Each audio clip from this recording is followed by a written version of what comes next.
कि लगाम घोड़ा पर लागेला शेर पना, कि लगाम घोड़ा पर लागेला शेर पना। अब बेटा हम चौहान हई, कि बेटा हम चौहान हई, घर में घुस के मारिला घेर के ना। और जानता में पूरा जमाना हमने जस रंगदार के, और लहिका ये गो चौहान के फर देही अकेले हजार के, और लहिका ये गो चौहान के फर देही अकेले हजार के। और हल्का में जन ली है रे बबुआ बोली है मुँह संभाल के।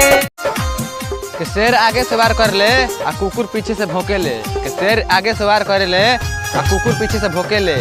आ जब मोछिया बताव देवेला चौहान जी तो तोरा लेखा बेटा 10 गो सलामी ठोके ले। और बड़ी बड़ी यार होई जवाना से मार होई,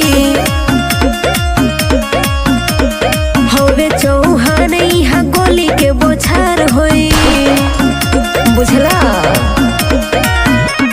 इज्जत से नाम कमैनी, इज्जत के काम बा, इज्जत से नाम कमैनी, इज्जत के काम बा।